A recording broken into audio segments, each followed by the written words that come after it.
Visio on syntynyt koko osaston yhteistyön tuloksena. Meidän tehtävämme on taistella rakkauden asein, särkyneen ja pelastusta kaipaavan maailman puolesta. Vision tarkoitus on auttaa meitä taistelussamme kulkemaan samaan suuntaan ja kiinnittää rukouksemme yhteisiin tavoitteisiin. Rakkaus, palveleminen, tasapuolisuus.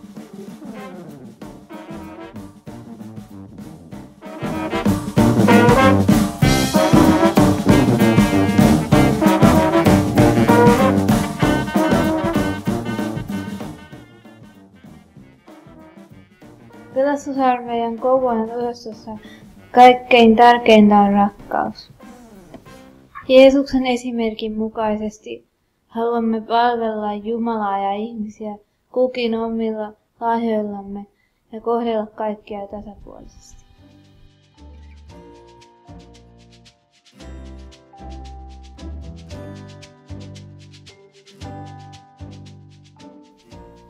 Osastossa vallitsee keskinäinen rakkaus ja kunnioittamisen ilmapiiri. Kaikkia kohdellaan tasapuolisesti. Kaikkien lahjat otetaan käyttöön. Arki-iltojen pienryhmät toimivat säännöllisesti ja jatkavat toimintaansa, vaikka osaston johtajat vaihtuisivat.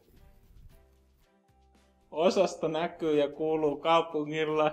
Myymme sotahuutoja, järjestämme ulkoilmatilaisuuksia ja käytämme uniformuja ja brändivaatteita.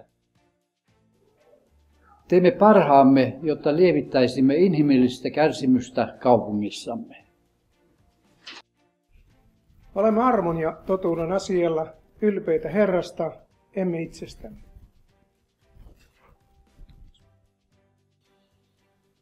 Olemme mukana yhteiskristillisessä toiminnassa rakkauden ja yhteyden hengessä.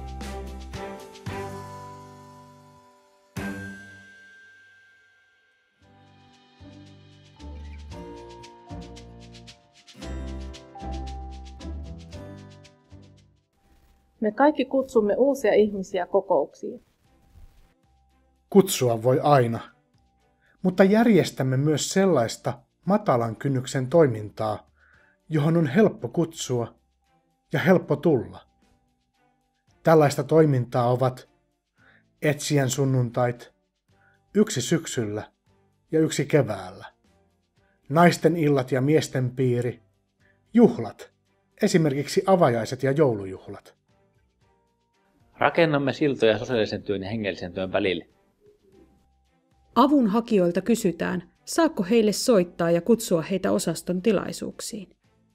Luvan antaneita kutsutaan mukaan. Ensivaiheessa kutsujana toimivat osaston johtajat. Myöhemmin tähän työhön voidaan kouluttaa erityinen huolenpitojoukkue, joka koostuu osaston vapaaehtoisista. Koulutus voidaan aloittaa syksyllä 2015, jos saamme päämajasta apua opetukseen ja tarpeeksi vapaaehtoisia ilmoittautuu mukaan. Olemme mukana mahdollisuusmuutokseen mediamissiossa vuonna 2016. Mediamission ympärille suunnitellaan osaston oma evankeliointistrategia mission ajalle. Alustavan suunnittelun tekee hengellisen huolenpidon lautakunta ja sen vahvistaa sotilaskokous. Valmistaudumme rukouksessa maahanmuuttajatyön alkamiseen. Meillä ei tällä hetkellä ole resursseja järjestää erillistä toimintaa maahanmuuttajille. Näemme kuitenkin, että juuri tämä ryhmä kaipaa rakkautta ja tukea yhteiskunnassamme. Rukoilemme yhdessä, että olisimme itse avoimia ottamaan vastaan vieraista kulttuureista tulevia ja eri kieliä puhuvia ihmisiä, sitten kun Jumala heitä osastoomme lähettää. Lähdemme ulos osastosta. Kesällä 2015 järjestämme yhden tai useampia ulkoilmakokouksia, joiden yhteydessä voi olla myös soppatukkiruokailu. Toivomme, että voisimme tehdä tässä yhteistyötä toisten alueen osastojen kanssa. Haluamme myös aloittaa laitosvierailut. Tällä hetkellä osaston johtajilla ei ole aikaa niiden järjestämiseen ja organisoimiseen. Rukoilemme siis tämän työn sydämelleen saaneita ihmisiä vapaaehtoistyöhön.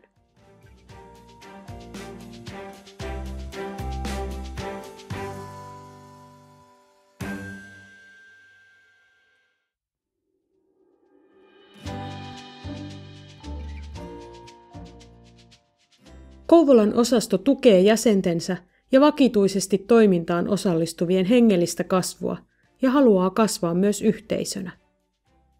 Pidämme aina pelastuksen sanomaa esillä, mutta huolehdimme myös pyhitysopetuksesta.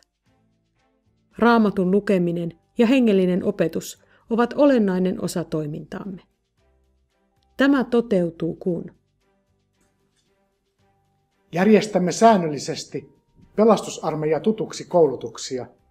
Koulutukseen kutsutaan kaikkia pelastusarmeijasta ja hengellisistä kysymyksistä kiinnostuneita. Myös jäsenet ja jo kurssin käyneet saavat osallistua koulutukseen ja he voivat myös avustaa kurssin opetuksessa. Rohkaisemme osaston väkeä osallistumaan pelastusarmeijan valtakunnallisiin ja alueellisiin tapahtumiin. Vastuunkantajien omasta hengellisestä kasvusta ja hyvinvoinnista huolehditaan. Pienryhmien vetäjille järjestetään koulutusta ja rukouspäivä 2 kertaa vuodessa. Lapsi- ja nuorisotyössä opetamme kristillisen uskon perusasioita ja kerromme pelastusarmeijan työstä. Rohkaisemme myös lapsia ja nuoria palvelemaan ja sitoutumaan pelastusarmeijaan.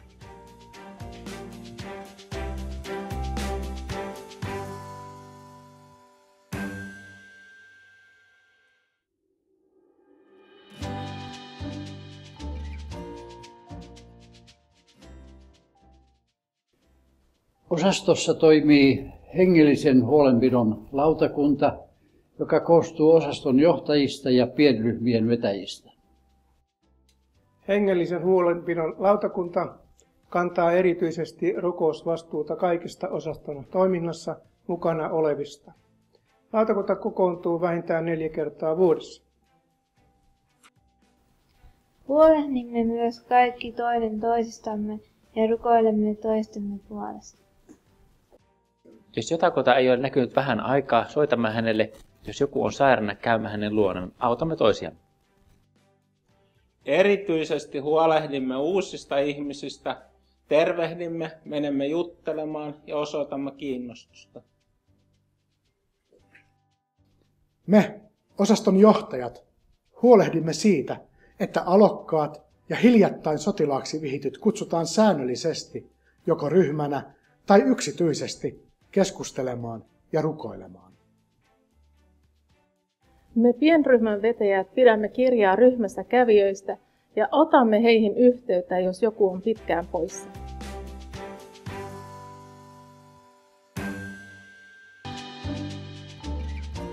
Kaikki osaston jäsenet antavat varoja osaston työhön mahdollisuuksiensa mukaan.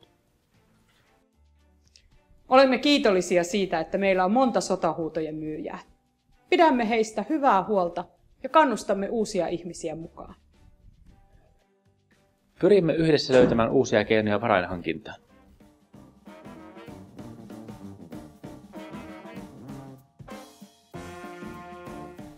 Pelastusarmeijan Kouvolan osastossa kaikkein tärkeintä on rakkaus. Rakkaus. Rakkaus. Rakkaus. Rakkaus. Rakkaus. Rakkaus. Rakkaus. Rakkaus. Rakkaus. Rakkaus. Jeesuksen esimerkin mukaisesti haluamme palvella Jumalaa ja ihmisiä kukin omilla lahjoillamme ja kohdella kaikkia tasapuolisesti.